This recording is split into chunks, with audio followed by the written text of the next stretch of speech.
To talk more about this new area of artificial intelligence, I'm joined by Matthew Wright. He's the Chair and Professor of Cybersecurity at Rochester Institute of Technology. Thanks so much for joining us this evening. Now, as we've heard, AI tools like GPT, which are easy to access, are flooding social media feeds with politically motivated falsehoods in ways that seem unimaginable just a few years ago. How real is this threat, especially in terms of influencing elections? Thank you, Sally. I think that the threat is very real. If you think about it, there's growing capabilities in terms of the tools, and they're easier to access, easier to use. And at the same time, if you think about the elections of 2024, not just in the United States, but there's elections happening all over the globe, that this is going to be a year where it's very likely that deepfakes get used, whether it may be by a state actor, but it could also just be by individuals who are highly motivated to see their side win the election.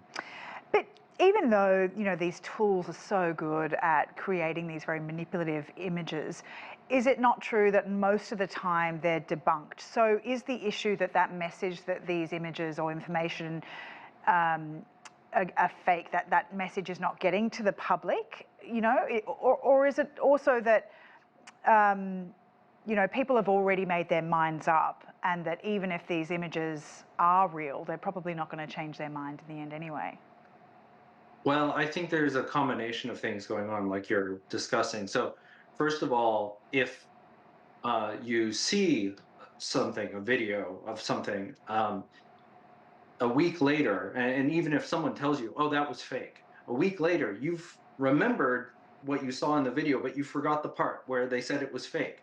That happens, they've done that study. And so we know that there's this concern that people will see something and yeah, it may get debunked, but for many people, they might miss the fact that it gets debunked in the first place. Or even if they see it, then they still later remember the video, or they believe the video. If the video fits into a narrative that made sense to them already, then it may not matter at the end of the day. And the other thing that we can be concerned about is, forget October surprise, we could be looking at November surprise, a very last minute video that goes viral the day before, the day of an election, and before anybody has time to debunk it or to say, oh, well, we've detected that it's fake, it's already out there. So those are real concerns that I have. More than 20 of the world's leading tech companies, including TikTok, Meta and OpenAI, they've pledged at the recent Munich Security Conference to combat underhanded uses of the technology during this year's global election cycle around the world, not just here in the US. What are some of the ways these tech companies can control the publication of these deepfakes? It's going to be difficult, and I think they're going to find it difficult if they are, for example, taking every video that gets uploaded to a platform, every video, every audio clip, every picture, and run it through a series of detectors. Then I think maybe they could do something to slow down the spread of some of the fake and manipulated media that's out there. Of course, they won't catch everything, so you have to worry a little bit about people thinking, oh, well, they've blocked it, so we don't have to use our own judgment here. The detection takes a good amount of processing power. It takes a little bit of time. I don't know, given the huge volumes of material that get generated and uploaded to these sites every day, that it's actually going to be practical for them to do something that's fast enough to stop it. Of course, they could wait for people to flag something as potentially false and try to work with that. But we've seen that in social media, like Facebook, try to do that.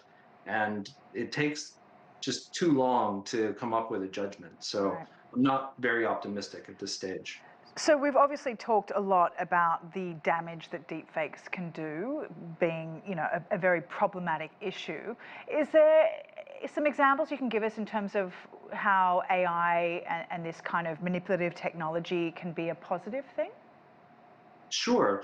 So there's lots of examples of using deepfake technology in the arts and entertainment. I think in the some of the recent Star Wars series, we've seen um, young Luke Skywalker, for example, being portrayed using deepfakes, and that's fun. There's a lot of great things that can be created that way. Also for businesses, marketing. I think a really interesting use is in therapy, where you could imagine speaking with a long lost loved one that you didn't get a chance to say your last goodbyes or something like that, and that's a really interesting opportunity with deepfakes. But it's of course it's a little unclear right now whether the good outweighs the potential bad. I guess we'll have to Sure. see. I'm sure the pendulum swings too. All right, Matthew Wright, we'll have to leave it there. Really appreciate your time. Thank you very much, Sally.